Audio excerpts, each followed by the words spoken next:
ኤትሶች የቢዝነስ ዘገባ ስፖንሰራችን ነው። ከልብ ነው እናመሰግናለን። ለአፍሪካ ነጻ የንግድ ቀጠና ስኬት አስተማማኝ የልኬታና የካሊብሬሽን ስርዓት መገንባት ወሳኝ ጉዳይ መሆኑን የንግድና ቀጠናዊ ትስስር ሚኒስትር ዶክተር ካሳሁን ጎፌ ገለጹ። 19ኛው የአፍሪካ ስነ ልክ ድርጅት ሜትሮሎጂ ጠቅላላ ጉባኤ ስነ ልክ ለዲጂታል ሽግግር ታማኒ ልኬቶች ለአፍሪካ የወደፊት ዕጣ ፈንታ በሚል መሪ ሀሳብ በአዲስ አበባ ተካሂዷል። ዘገባው ኢትዮጵያ ዜና አገልግሎት ነው። በቀለ ተሾመ እንደሚከተል ያቀርበዋል። በጠቅላላ ጉባኤው የኢትዮጵያ ስነ ልክ ኢንስቲትዩት ዋና ዳይሬክተር ዶክተር ሙሉጌታ ደርበውና የአፍሪካ ስነ ልክ ድርጅት ፕሬዝዳንት ዶክተር ሄነሪ ኪቨርት ሮቲች እንዲሁም ከፍተኛ የመንግስት የሥራ ኃላፊዎችና ከተለያዩ የአፍሪካ ሀገራት የተወጣጡ የዘርፉ ተወካዮች ተገኝተዋል። የንግድና ቀጠናዊ ትስስር ሚኒስትር ዶክተር ካሳሁን ጎፌ በዚህ ወቅት እንደገለጹት በአንድ የአፍሪካ ሀገር የተመረቱ ምርቶች ተደራራቢ የጥራትና የልኬት ፍተሻዎችን አልፈው ወደ ሌላ ሀገር በነጻነት እንዲዘዋወሩ የተቀናጀ የልኬት ስታንዳርድ መዘርጋት አስፈላጊ ነው ብለዋል። ኢትዮጵያ ከቀጠናዊና ዓለም አቀፍ አጋሮች ጋር በመተባበር የስነ ልክ ስታንዳርዶችን ለማጠናከርና የአፍሪካን ኢኮኖሚ ትስስርን ለማድረግ ቁርጠኛ መሆኗን ሚኒስትሩ አረጋግጠዋል። የአፍሪካን ትብብር ማጠናከር፣ ልምድና እውቀትን መጋራት፣ የጋራ አቀራረቦችን መቅረጽ እንዲሁም በተቋሞቻችንና በባለሙያዎቻችን አቅም ላይ ኢንቨስት ማድረግ አለብን። የአፍሪካ ሀገራት በዓለም አቀፍ የሜትሮሎጂ ስርዓቶች ውስጥ ንቁና ውጤታማ ተሳትፎ ማድረጋቸውን ማረጋገጥ አለብን። የስነ ልክ የወደፊት ጉዞ በዲጂታል ቴክኖሎጂ፣ በራስ ሰር አሰራሮች፣ በላቁ የማኑፋክቸሪንግ ዘርፎች፣ በሰው ሰራሽ አስተውሎት፣ በመረጃ ላይ በተመሰረቱ ስርዓቶች፣ ከአየር ንብረት ጋር ተያያዥነት ባላቸው ጉዳዮችና በአዳዲስ ሳይንሳዊ እድገቶች እየተቀረጸ ይካሄዳል። ኢትዮጵያ የስነ ልክና ሌሎች የአፍሪካ የጋራ ዓላማዎችን ለማሳካት ከአፍሪሜትርስ፣ ከአፍሪካ ተቋማት፣ ከዓለም አቀፍ ድርጅቶችና ከሁሉም አጋሮች ጋር በቅርበት ለመስራት ሙሉ በሙሉ ቁርጠኛ እንደሆነች ትቀጥላለች። የኢትዮጵያ ስነ ልክ ኢንስቲትዩት ዋና ዳይሬክተር ዶክተር ሙሉጌታ ደርበው በበኩላቸው የደረጃዎች ትግበራና የአክሬዲቴሽን ስራዎችን በአስተማማኝነትና በጥራት ለመከወን የመፈተሻ መሳሪያዎች ትክክለኛነት መረጋገጥ እንዳለበት ገልጸዋል። እነዚህ መሳሪያዎች የሚሰጡት ልኬት ከዓለም አቀፍ የልኬት አሃዶች ጋር የተሳሰረና የተቀናጀ መሆን እንደሚገባው ጠቁመው ይህም የፍተሻዎችንና የምርቶችን ዓለም አቀፍ ተወዳዳሪነት በአስተማማኝ ደረጃ ማረጋገጥ እንደሚያስችልም ተናግረዋል። ስነ ልክ ጥራትን በማረጋገጥ ዙሪያ የሚሰጡ የጥራት ማረጋገጥ ስራዎች፣ የፍተሻ ስራዎች፣ የደረጃ መተግበር ስራዎች፣ የአክሬዲቴሽን ስራዎች ሁሉ ምን ይጠይቃሉ?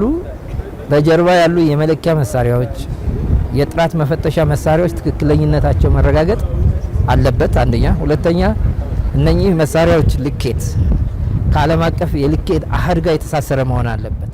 የአፍሪካ ስነ ልክ ድርጅት ፕሬዝዳንት ዶክተር ሄነሪ ኪቨርት ሮቲች በበኩላቸው ስነ ልክ ለአፍሪካ የዲጂታል ኢኮኖሚ እድገት ቁልፍ መሳሪያ መሆኑን ገልጸዋል። በመሆኑም የአፍሪካ ስነ ልክ ድርጅት በአህጉሪቱ የሚገኙ የብሔራዊ ሜትሮሎጂ ተቋማትን ልኬቶች ከዓለም አቀፍ የልኬት ስርዓት ጋር እያስተሳሰረ እንደሚገኝ ጠቅሰዋል። የአፍሪካ የስነ ልክ ድርጅት በአህጉሩ ውስጥ የሚካሄዱ ስኬቶችን ማገናኘት ዋና ተግባሩ ነው። ስለዚህ አፍሪሜትስ በአህጉሪቱ በሚገኙ የብሔራዊ ሜትሮሎጂ ተቋማት የሚከናወኑ ልኬቶችን ከዓለም አቀፍ የልኬት ስርዓት ጋር ያገናኛል። አንደኛው የሜትር ኮንቬንሽን አባል መሆን ነው። በአሁኑ ጊዜ ከአፍሪካ የሜትር ኮንቬንሽን ሙሉ አባል የሆኑ 8 ሀገራት አሉ። አሁን ደግሞ ተባባሪ አባል የሆኑ 9 ሀገራት አሉ። ኢትዮጵያም የብሔራዊ ሜትሮሎጂ ተቋም የሜትር ኮንቬንሽን ተባባሪ አባል ናት። በዚህ መንገድ ኢትዮጵያ በዓለም ዙሪያ ከሚገኙ ሌሎች ዓለም አቀፍ ወይም የሌሎች ሀገራት ብሔራዊ ሜትሮሎጂ ተቋማት ጋር በቁልፍ የልኬት ማነጻጸሪያዎች የላቀ ተሳትፎ እያደረገች ትገኛለች።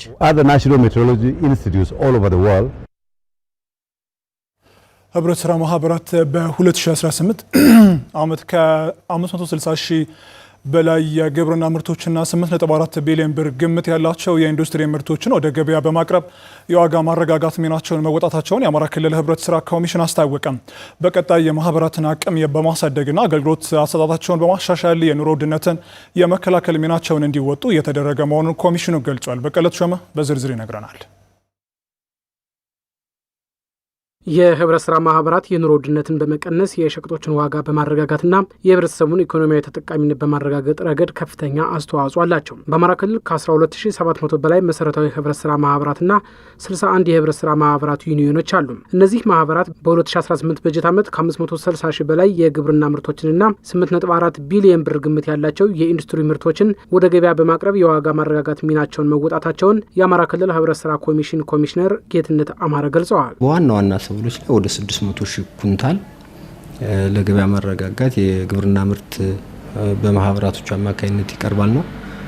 ሁለተኛ ደግሞ የኢንዱስትሪ ምርት ውጤቶች 5.5 ቢሊዮን እንግዲህ ይሄ በድግግሞሽ የሚገዛ ሊሆን ይችላል። የዚያን ያህል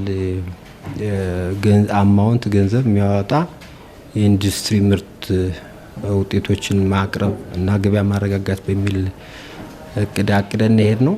ወደ 565,000 የግብርና ምርት ማቅረብ የተቻለበት ሜጀር በሚባሉ ሰብሎች ላይ ማለት ነው። ከ5.5 ቢሊዮን ብቻ ሳይሆን ከእቅዳችን በላይ ለኢንዱስትሪ ምርቶች ማውጣትና ወደ ገበያው ማቅረብ የተቻለበት ሁኔታ እንዳለ ነው ማየት የሚቻለው። ህብረት ስራ ማህበራቱ የአገልግሎት አሰጣጣቸውን በማሻሻል ለሁሉም ዜጎች ምርት በተመጣጣኝ ዋጋ እንዲያቀርቡ እየተደረገ ነው ያሉት ኮሚሽነሩ የለውጥ ስራው አሰራራቸውን እንዲያሻሽሉ አስችሏቸዋልም ብለዋል። ያሉ ክፍተቶችንም እንደሚታረሙ በመጠቆም ሲቋቋም አንድ መሰረታዊ ማህበር ለራሱ ለአባሎቹ የሚፈልገውን የፍጆታ ዕቃ ሊሆን ይችላል ዋቴቨር የነሱን ፍላጎት ማሟላት ሊሆን ይችላል። ነገር ግን ከገበያ ማረጋጋት አኳያ አባል ስላልሆነ በሚል የሚመለስ ከዓላማው ውጭ ዝም ብሎ ነጋዴ የሚመስል አልፎ አልፎ የሚታይ ነገር አለ። እሱን እያስተካክል ነው ምን ሄዱ ሆኖ በወሳኝ መልኩ ግን ስናየው ገበያውን ለማረጋጋት ከነጋዴው በተሻለ ለማቅረብ ያላቸውን ምርት ሆርድ አድርገው የሚያቆዩ ብዙ አይደሉም። አልፎ አልፎ እንደዚህ የተወሰነ ጊዜ የሚያቆዩ ያገኘናቸው እርምጃ ወስደን ያስተካከልናቸው አሉ። በቀጣይ የማህበራትን አቅም በማሳደግና አገልግሎት አሰጣጣቸውን በማሻሻል የበለጠ የኑሮ ውድነትን የመከላከል ሚናቸውን እንዲወጡ ይደረጋል ሲሉ ኮሚሽነር ጌትነት አንስተዋል። አላሰራ ያሉ መመሪያዎችንም እስከ ማሻሻል እንደሚደርሱም ጠቁመዋል። ከግብይት ሰንሰለቱም ጋር ተያይዞ ግብይት ላይ አልፎ አልፎ የሚያጋጥሙ ቻሌንጆች አሉ። በመንገድም ሊሆን ይችላል። እንዲህ አይነት ነገሮችን እሱን አንዱ እየገመገምን እንሄዳለን።